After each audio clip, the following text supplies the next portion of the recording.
अस्सलाम वालेकुम नाज़रीन। Doctor Danish programme real focus के साथ हाजिर है। अब जब हम वीलॉग करते हैं तो बहुत से लोगों की हमें कॉल्स भी आते हैं और वो कोई इन्फॉर्मेशंस मांग रहे होते हैं।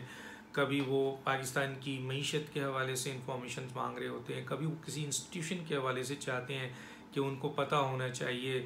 कभी कॉन्स्टिट्यूशंस के हवाले से कि जी पाकिस्तान के कितने आर्टिकल्स हैं, किस तरीके से हैं, किस तरह इदारे हैं, कौन कौन से इदारे हैं, कौन से कॉन्स्टिट्यूशनल इदारे हैं, कौन से इंडिपेंडेंट इदारे हैं। इसी तरीके से कुछ लोगों का ये भी चाहते थे कि पाकिस्तान के अहम तरीन इंस्टीट्यूशन पाक फ़ौज की जो इस वक्त स्टेटस है कि क्या इस वक्त उनका स्टेटस है, किस किस्म कितने जनरल्स हैं, मेजर जनरल्स कितने हैं, लेफ्टिनेंट जनरल कितने हैं, स्टार जनरल कितने हैं, और कौन क्वालिफाई करता है आर्मी चीफ के लिए, और किन लोगों के चांसेस हैं, कौन लोग रिटायर कर रहे हैं। तो ये एक इन्फॉर्मेशन है जो वो चाहते थे, तो आज मैं वो इन्फॉर्मेशन आपके सामने ला रहा हूँ। देखिए, एक बात तय है कि ये इंस्टीट्यूशन पाकिस्तान का एक अहम तरीन इंस्टीट्यूशन है, बहुत ही अहम तरीन इंस्टीट्यूशन है, और ये यकीनन पाकिस्तान की पूरी कौम के लिए, पाकिस्तान के तमाम लोगों के लिए ये इंस्टीट्यूशन जो है वो बहुत अहमियत का हामिल है, और पाकिस्तान की तमाम लोग अपने इस इंस्टीट्यूशन के साथ हमेशा खड़े रहे हैं। आइए देखिए, पाक आर्मी में तकरीबन 2 जनरल्स होते हैं, 2 जनरल्स हैं, और तकरीबन कोई 28 लेफ्टिनेंट जनरल हैं। ज़ाहिर है इजाफा होता रहता है। पहले जनरल खालिद लोधी से बात हो रही थी, वो कह रहे थे कि 21 जनरल्स थे, अब 28 लेफ्टिनेंट जनरल हैं, और 198 मेजर जनरल होते हैं। जाहिर है कि ये वो जनरल्स हैं जो कि जूनियर रैंक से जब सीनियर रैंक में इस जगह आ रहे होते हैं तो वो बहुत ही ज़्यादा पॉलिश हो चुके होते हैं, बहुत ज़्यादा ये अब क्वालिफाई कर चुके होते हैं। उन तमाम रुकावटों को दूर करके वो यहाँ तक बड़ी अनथक मेहनत के बाद इस जगह तक आते हैं जहाँ वो स्टार बनते हैं। 3 स्टार, 2 स्टार, 4 स्टार जनरल्स होते हैं। तो हमारे पास जो इस वक्त 2 जनरल्स हैं, जैसे मैंने कहा, मैं सिर्फ जनरल्स का हवाला देता हूँ, इसके बाद ब्रिगेडियर्स हैं, फिर कर्नल्स हैं, फिर लेफ्टिनेंट कर्नल हैं, फिर मेजर, बहुत एक वो है। लेकिन इस वक्त मैं चंद अहम इंफॉर्मेशन जो आप चाह रहे हैं वो दे दूँ। देखिए, आर्मी चीफ इस वक्त जनरल कमर बाजवा साहब हैं। जनरल कमर बाजवा साहब जो हैं वो आपको पता है कि इस वक्त आर्मी चीफ हैं, और एक जो दूसरे जनरल हैं, जनरल नदीम रज़ा साहब, chairman joint chief of staff committee हैं। अब जनरल बाजवा साहब जो हैं वो हमारे पास जो है उनकी सुपरनेशन ऑफ एज जो है वो 64 ईयर्स डिक्लेयर की गई है अभी तक जो हमने देखी है। और बाजवा साहब तकरीबन आर्मी चीफ बने 2016, नवंबर 2016 में आर्मी चीफ बने। 3 साल के लिए ये पोस्ट होती है। उसके बाद इस पोस्ट की पहले जो पोजीशन थी वो ये थी कि एक्सटेंड तो करते थे, हुए भी हैं एक्सटेंड आर्मी चीफ, उनकी सर्विसेज को एक्सटेंड किया गया, लेकिन क्वेश्चन मार्क था, क्योंकि पहले जो एक्सटेंड की जा रही थी वो पाकिस्तान के आइन आर्टिकल 243 में उसकी कोई डिटेल नहीं थी, वो आर्मी एक्ट के तहत उनको किया जा रहा था। लेकिन ये क्वेश्चन रेज हुआ और उसके बाद फिर पार्लियामेंट में आया, आपने देखा कि 243 में अमेंडमेंट की गई और फिर ये हुआ कि जी एक्सटेंशन हो सकती है। तो उनको तकरीबन 3 साल मज़ीद एक्सटेंशन मिली, और जनरल कमर बाजवा नवंबर 2016 से अब नवंबर आपके 17, 18, 19 जो है वो बने थे। वो नॉर्मल अपना वो आर्मी चीफ थे जो 3 साल के लिए बने थे। फिर नवंबर 2019 से उनको पहली एक्सटेंशन उनकी मिली है उनको, और वो एक्सटेंशन बनती है तकरीबन नवंबर 2022, 30 नवंबर 2022 को इनका ये 3 साल कंप्लीट हो रहा है। ये एक है, और सुपरनेशन एज मैंने बता दिया तकरीबन 64 है। और इसके बाद जो इम्पोर्टेंट चीज़ आती है वो ये आती है कि इसमें तकरीबन जो है वो आपके 28 लेफ्टिनेंट जनरल हैं, 28 लेफ्टिनेंट जनरल।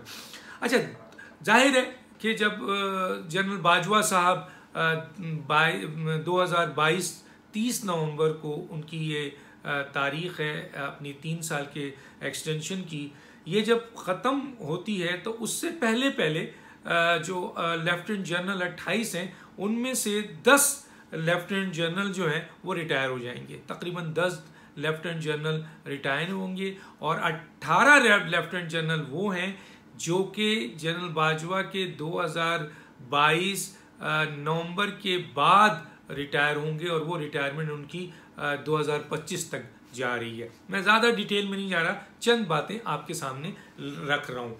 और इसी तरीके से अब जिस वक्त 2022 में जनरल बाजवा साहब की ये एक्सटेंशन कंप्लीट होगी, यानी 30 नवंबर 2022, उस वक्त कौन सीनियर मोस्ट जनरल होंगे? देखिए, एक तरीक़ेकार है, ये तरीक़ेकार जो है वो ये होता है कि जी आर्मी चीफ अपॉइंट करने या joint chief of staff appoint करने का इख्तियार प्राइम मिनिस्टर, उस वक्त जो भी प्राइम मिनिस्टर होगा उसको ये इख्तियार हासिल था। हमारे इमरान खान साहब ने लास्ट आर्मी चीफ की एक्सटेंशन जो है वो अपने लेटर हेड पे कर दी थी। दुनिया में मजाक बनता है, ऐसा मजाक बना कि जनाब एक लेटर हेड पे इतनी अहम पोस्ट को यहाँ पर वैसे आप नहीं कर सकते। पूरी काबीना इनके पास है, इनके एडवाइज़र हैं, लॉ से रिलेटेड भी हैं इनकी, और आपके पार्लियामेंट से रिलेटेड भी बड़े बड़े नामी गिरामी इमरान खान के इर्द गिर्द जो लोग बैठे हुए थे।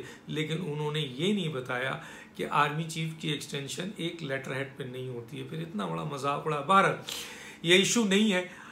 ये डिस्क्रिशन वजीर आज़म छोड़ दें कि इस वक्त वजीर आज़म कौन है। हो सकता है उस वक्त वजीर आज़म इमरान खान ना हो, उस वक्त वजीर आज़म कोई और हो। जिस वक्त 2022 आपके 30 नवंबर जनरल बाजवा साहब जो हैं वो अपनी ये 3 साल की एक्सटेंशन पूरी कर रहे होंगे और एक नए आर्मी चीफ की ज़रूरत होगी। देखिए, मैं एक और बात यहाँ पे कोट कर देना चाहता हूँ, बता देना चाहता हूँ। मौजूदा सूरत हाल में, मौजूदा इस वक्त जो डिस्क्रिशन है प्राइम मिनिस्टर का, आर्टिकल 243 में जो अमेंडमेंट हुआ है वो ये है कि जो वजीर आज़म है वो ये भी कर सकते हैं कि नए आर्मी चीफ अपॉइंट ना करें। वो इन्हीं को जो कि ऑलरेडी एक्सटेंशन जिनको मिल चुकी है 30 नवंबर से उनको मज़ीद दे दिया जाए आपके एक्सटेंशन। वो प्राइम मिनिस्टर का आपके इस्तेहकाक है और ये पार्लियामेंट ने उनको दिया है, ये मैं बता दूं। और उस वक्त जो भी वजीर आज़म होगा वो ये कर सकता है। लेकिन सवाल ये पैदा होता है कि 2022 एक डेट है एक्सटेंशन की, उसके बाद अगर वजीर आज़म आर्मी चीफ को जो मौजूदा कमर जावेद बाजवा हैं वो दे सकते हैं, उनके लॉ में, कानून में उनके पास इख्तियार है। देते हैं नहीं देते हैं ये वजीर आज़म का सवाबदीद है, मैं इस पर कुछ नहीं बोलना चाहता, लेकिन उनका बनता है और मिल भी सकता है। और अगर नहीं देते हैं तो फिर 6 सीनियर मोस्ट जनरल्स में से पहले जो रिकमेंडेशन जाती है और आर्मी चीफ रिकमेंड करते हैं प्राइम मिनिस्टर को कि आप ये 3 नाम जाते हैं, कि 3 नाम जो सीनियर मोस्ट हैं वो ऊपर से भेजे जाते हैं। तो 2022 नवंबर 30 नवंबर को जनरल कमर बाजवा की एक्सटेंशन के वक्त कौन सीनियर मोस्ट 3 जनरल्स होंगे और फिर मज़ीद 3 क्यों? क्योंकि प्रोसीजर ये है कि जब 3 का भेजा जाता है तो प्राइम मिनिस्टर को ये इस्तेहकाक है, उसके पास ये प्रोगेटिव है कि वो मज़ीद और 3 नाम मांग ले। तो उस वक्त मज़ीद 3 नाम दिए जाते हैं। तो कहा जाता है कि 6 नाम में से अक्सर प्राइम मिनिस्टर फैसला कर लेते हैं। और ये भी ज़रूरी नहीं है कि जो सीनियर मोस्ट हो उसको वज़ीर आज़म अपॉइंट करें, बाज़ औक़ात नीचे से अपॉइंट कर देते हैं 3 नंबर 4 नंबर को। माजी में आपने देखा होगा, ये वज़ीर आज़म का इस्तेहकाक है, इस पर कोई कानून और लॉ नहीं है। और सीनियर मोस्ट को भी कर सकते हैं, जनरल क्यानी के हवाले से बात है तो सीनियर मोस्ट को भी वो अपॉइंट कर सकते हैं और नीचे भी कर सकते हैं। तो ये वज़ीर आज़म का इस्तेहकाक है। लेकिन 3 नाम senior most, number 1, number 2, number 3 जाते हैं और रेकमेंड करते हैं आर्मी चीफ। उसके बाद वजीर आज़म इन्हीं में से फाइनल फैसला कर दें तो ठीक है, ख़त्म। आज क्योंकि एक और 3 नाम इसलिए जाते हैं इसमें कि जॉइंट चीफ ऑफ स्टाफ का भी फैसला आर्मी चीफ के साथ साथ होता है, ये याद रखिएगा। तो आपके जब ये 3 नाम जाते हैं तो वजीर आजम इन 3 नाम से भी फैसला कर सकते हैं। इन तीनों में से एक को जॉइंट चीफ ऑफ स्टाफ और एक को आर्मी चीफ बना दें, और वजीर आजम महसूस करते हैं कि मजीद नाम आना चाहिए तो 3 नाम और आता है। तो मैं वो 6 सीनियर मोस्ट जनरल कौन कौन से हैं, उनका नाम और अभी वो प्रेजेंटली कहाँ काम कर रहे हैं, आज बदल गए हैं मुझे नहीं पता, लेकिन जहाँ काम कर रहे थे उसके हवाले से मैं आपको बता देता हूँ। नंबर 1 है जनाब, सीनियर मोस्ट हैं इस वक्त जनाब general Sahir Shamshad Mirza, chief of general staff CGS हैं, और इनकी रिटायरमेंट है अप्रैल 2023 यानी नवंबर के बाद रिटायर हो रहे हैं। तो जनरल साहिर शमशाद मिर्ज़ा हैं, chief of general staff CGS। बहुत अहम पोस्ट होती है और इस पोस्ट में काम करने वाला आप समझ लीजिए बिल्कुल आर्मी चीफ को पूरी तरह कवर करके चलता है, जितनी हमारी मालूमात है इनके हवाले से।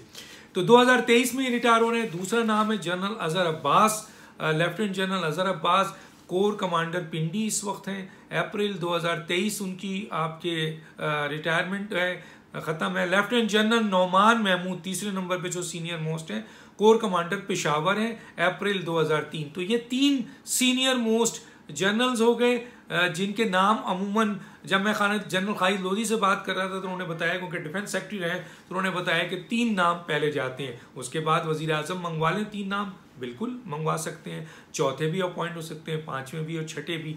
तो उनमें 3 नाम ये टॉप के मैंने बता दिए। उसके बाद जो मजीद 3 नाम हैं टॉप के, उनका नाम मैं आपको बताता हूँ। लेफ्टिनेंट जनरल फैज़ हमीद चौधरी साहब जो इस वक्त डायरेक्टर जनरल ISI हैं, और इनकी भी अप्रैल 2023 में जो है वो इनकी आपकी रिटायरमेंट है। उसके बाद 5वां नाम है लेफ्टिनेंट जनरल मोहम्मद आमिर, ये एडजुटेंट जनरल हैं, और 12 सितंबर 2023 इनकी जो है वो इनकी ओहदे का खात्मा है। लेफ्टिनेंट जनरल मोहम्मद चिराग हैदर, ये आपके डायरेक्टर जनरल जॉइंट स्टाफ हैं, और ये भी तकरीबन जो है वो इस वक्त जो है वो आपके 12 सितंबर। तो ये 6 सीनियर मोस्ट जनरल हैं जो कि 2022 में 6 मोस्ट सीनियर जनरल एग्जिस्ट कर रहे होंगे, और वजीर आजम अगर एक्सटेंशन नहीं देते हैं आर्मी चीफ को तो फिर इन 6 सीनियर जनरल में से पहले 3 नाम जाएगा। अगर मजीद उन्होंने नाम मांगा तो इन 6 में से वजीर आजम का इस्तेहकाक है कि वो किसी को भी अपॉइंट कर सकते हैं। अब रही बात कि जी एक और बात कि ISI की जो पोस्ट होती है DG ISI इस वक्त जनरल, ये भी बड़ी अहम पोस्ट होती है, बहुत पावरफुल पोस्ट होती है, और इस वक्त जनरल फैज़ वहाँ जो लगे थे वो 17 जून 2019 को लगे थे तकरीबन, ये उनकी अपॉइंटमेंट हुई थी। और अब जो इस वक्त बात है वो ये है कि एक और बहुत इंपॉर्टेंट है, वो ये है कि आर्मी चीफ वही बन सकता है जो कि जिसने कोर की हुई हो, जो कोर संभाला हो जिसने। ये मैंडेटरी है। ये जब मैंने, बहुत सारे लोग इसके ऊपर कहते हैं कि शायद ऐसा नहीं है, ऐसा नहीं है, लेकिन ये मैंडेटरी है। मैंने जनरल खालिद लोधी जो डिफेंस सेक्रेटरी है उनसे पूछा, उन्होंने कहा डॉक्टर दानिश ये मैंडेटरी है कि अगर जिसने कोर संभाला होगा वही आर्मी चीफ बन सकता है। और एक और बात बता दूं कि आर्मी चीफ के लिए भी क्वालिफिकेशन है कि आप क्वालिफाई करते हैं तो आर्मी चीफ बन सकते हैं। ये नहीं कि कोई सीनियर मोस्ट जनरल ऐसा है जो क्वालिफाई नहीं करता है वो जो है आपके जनरल बना दिया जाए या उसका नाम रिकमेंड हो। ये भी मैं बताना चाह रहा था, ये भी आपको मैंने बता दिया। अब सवाल ये पैदा होता है कि उस वक्त कौन जनरल वजीर आजम होंगे, उनका क्या फैसला होता है, क्या उस वक्त हालात होते हैं, वो बात की बात होती है। अच्छा, ये एक बहुत याद रहे कि आर्मी चीफ के लिए मैंने जैसे बताया कि क्वालिफिकेशन जो है वो बहुत ही इंपॉर्टेंट होती है। तो ये सिचुएशन है इस वक्त। मैंने आपको पूरी की पूरी इस वक्त आर्मी का जो अपर स्टेटस है वो बता दिया है। वज़ीर आज़म का स्टेटस क्या है, कानून क्या कहता है, किस तरह से रिकमेंडेशन होती है, किस तरीके से वज़ीर आज़म जो है वो क्या क्या कर सकते हैं, वो तमाम चीज़ें बता दी हैं। उम्मीद है बहुत सारी जो इन्फॉर्मेशन आपके पास नहीं थी वो आपको मिली होगी जो लोग चाह रहे थे। डॉक्टर दानिश को याद दीजिए। अल्लाह हाफिज़।